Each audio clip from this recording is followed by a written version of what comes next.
Luke chapter 7. Now when he had ended all his sayings in the audience of the people, he entered into Capernaum, and a certain centurion's servant, who was dear unto him, was sick and ready to die. And when he heard of Jesus, he sent unto him the elders of the Jews, beseeching him that he would come and heal his servant. And when they came to Jesus, they besought him instantly, saying that he was worthy for whom he should do this. For he loved our nation, and he hath built us a synagogue. Then Jesus went with them, and when he saw, and when he was now not far from the house, the centurion sent friends to him, saying unto him, Lord, trouble not thyself, for I am not worthy that thou shouldest enter under my roof. Wherefore neither thought I myself worthy to come unto thee, but say in a word, and my servant shall be healed. For I also am a man set under authorities, having under me soldiers.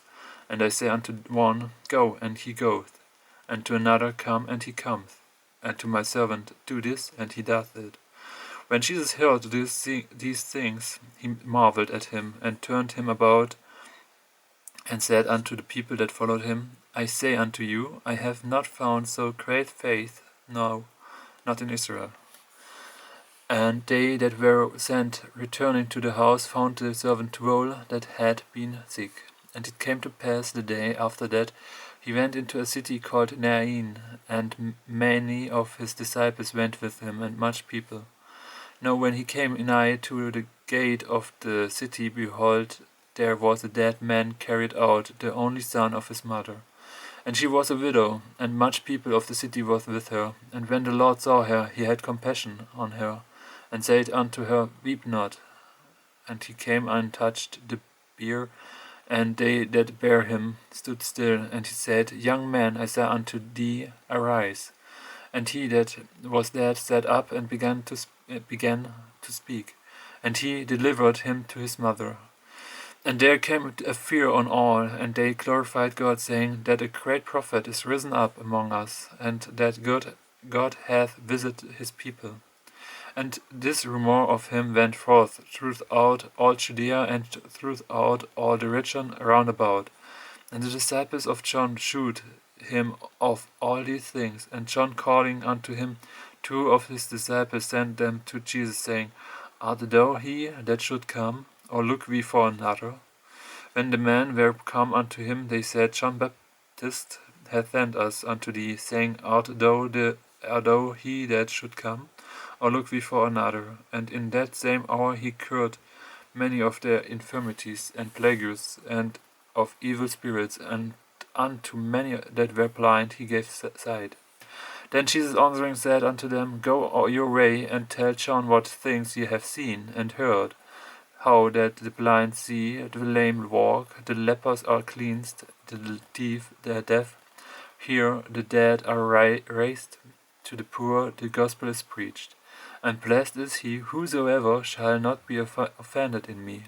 And when the messenger of John were departed, he began to speak unto the people concerning John. What went ye out into the wilderness for to see? A reed shaken with the wind?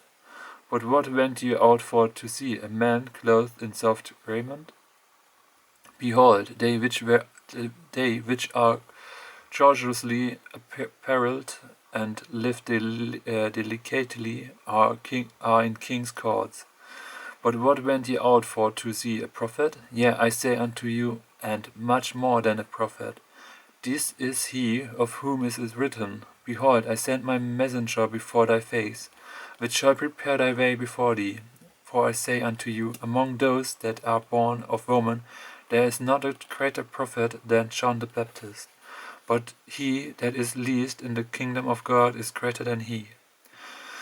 And all the people that heard him and the publicans justified God, being baptized with the baptism of John. But the Pharisees and lawyers rejected the counsel of God against themselves, being not baptized of him.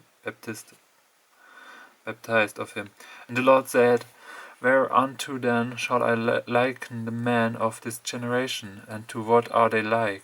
They are like unto children sitting in the marketplace, and calling one to another, and saying, We have piped unto you, and ye have not danced. We have mourned to you, and ye have not wept. For John the Baptist came neither eating bread nor drinking wine, and ye say, He hath a devil. The Son of Man is come eating and drinking, and ye say, Behold, a gluttonous man and a wine-bibber, of a friend of publicans and sinners. But wisdom is justified of all her children. And one of the Pharisees desired him that he would eat with him, and he went into the Pharisee's house and sat down to meat. And behold, a woman in the city which was a sinner, when she knew that Jesus sat at meat in the Pharisee's house, brought an alabaster box of an ointment, and stood at his feet behind him weeping, and began to wash his feet with tears, and did wipe them with the hairs of her head, and kissed his feet, and anointed them with the ointment. Now when the Pharisees which had bidden him saw it, he spake himself, saying, This man, if he were a prophet, would have known who and what manner of woman this is that toucheth him, for she is a sinner. And Jesus answering said unto him, Simon, I have somewhat to say unto thee. And he said, Master, say on. There was a certain creditor which had two debtors. The one owed 500 pence, and the other 50. And when they had nothing to pay, he frankly forgave them both. Tell me, therefore, which of them will love him most? Simon answered and said, I suppose that he to whom he forgave most. And he said unto him, Thou hast rightly judged. And he turned to the woman, and said unto Simon, Seest thou this woman? I entered into thine house, thou gavest me no water for my feet, but she hath washed my feet with tears, and wiped them with the hairs of her head. Thou gavest me no kiss, but this woman, since the time I came in, hath not ceased to kiss my feet. My head with oil thou didst not anoint, but this woman hath anointed my feet with ointment. Wherefore I say unto thee, her sins which are many are forgiven, for she loved much, but to whom little is forgiven, the same loved little. And he said unto her, Thy sins are forgiven. And they that sat at meat with him began to say with him themselves, Who is this that forgiveth sins also? And he said to the woman, Thy faith hath saved thee, go in peace.